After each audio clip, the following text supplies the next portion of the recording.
Hello, everybody. This is Joe Libby. In this video, I wanted to share some tips and tricks with you about setting up an About.me page. About.me is a really good free tool. They have a paid version too, and I'm just going to pop over here to the pricing page just so you can see. They do have paid versions, but for right now, we're just going to focus on the free one. That's all you need to get started. You can use it in a lot of different ways. You can use it as your hub to other places on the internet.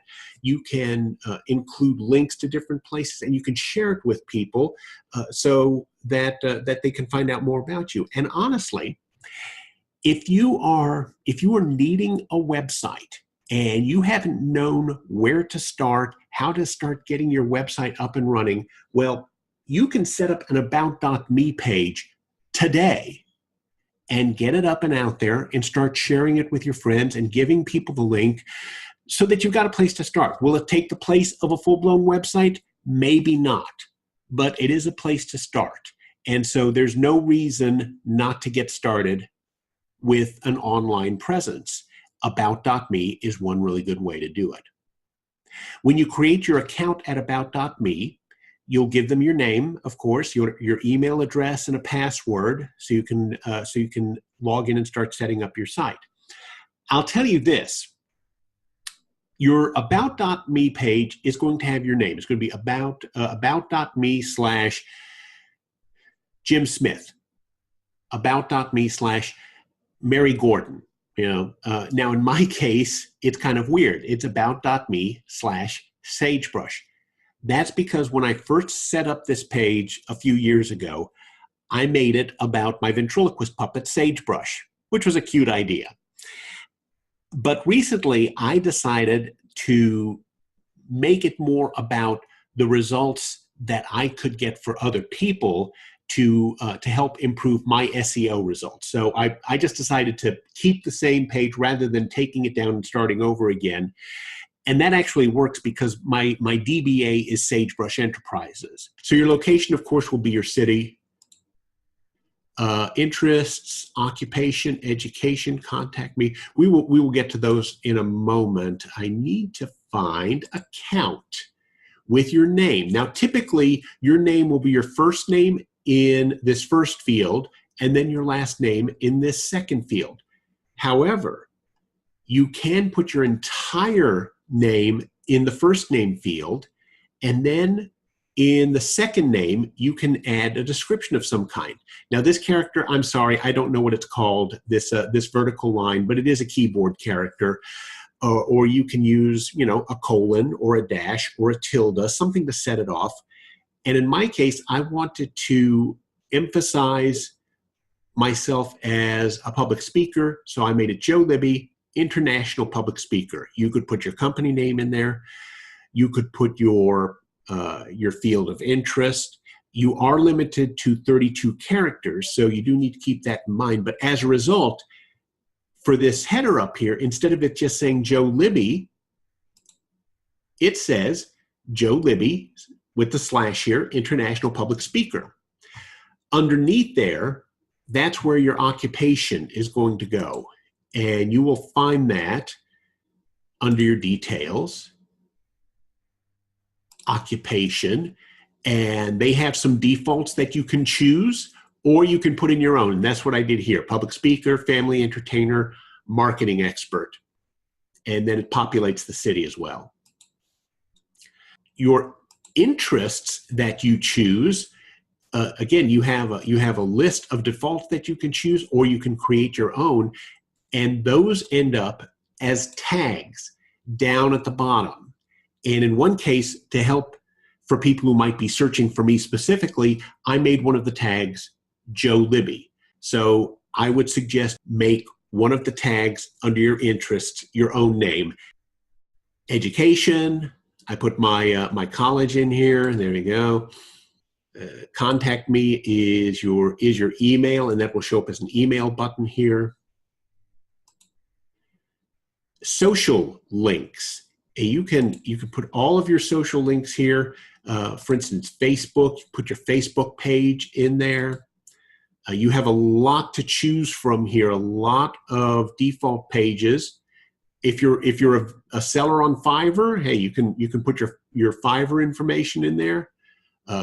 Goodreads, and those will show up down at the bottom. And so, I have LinkedIn, I have Google+, I have Twitter, Facebook, Flickr, Vimeo, YouTube, and Goodreads.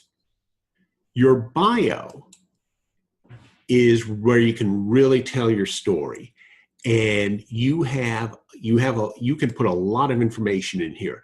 I think, I'm not positive about this, but I think you can put in a total of 2,500 characters, and that's really a lot. You can also add links in there, and the way you do that is actually very easy. It looks a little strange because of the way it appears, but I'm going to show you. I want to add a link to this YouTube video right here. And so in this paragraph, I'm going to highlight this text right here. There we go. And it's going to say add link, right? And when you click that page, now watch what happens. The highlight disappears. And the first time I did that, I thought I'd made a mistake. It makes the highlight invisible, but it's actually okay. So I'm going to copy, and I'm going to put Control V and paste the link in there. And when you click done, there we go. This is the link, and it's gonna go to this YouTube video, and I'm gonna save. There we are. And when you click, let's see, it's gonna pop up. Awesome. You can also create an email signature.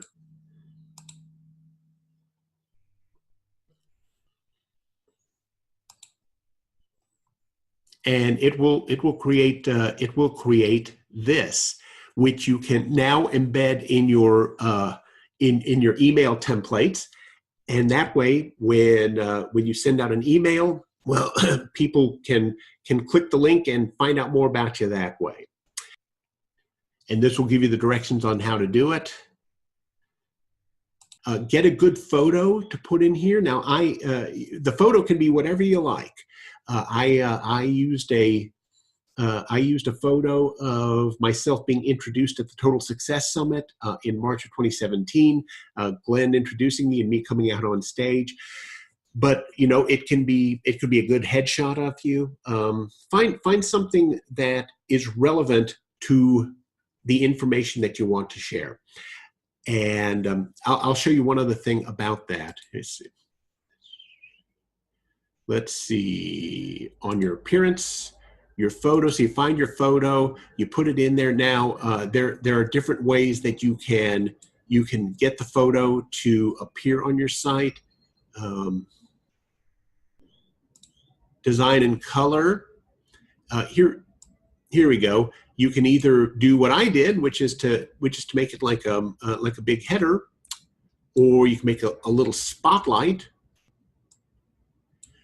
Or you can have the photo over on the left side of the screen and have all of your text on the right hand side. So decide what works best for you. You have a lot of flexibility there, and then you can choose the colors that you want, the color schemes, and even within the restrictions of a free page, you have a lot of flexibility to make this personalized for you.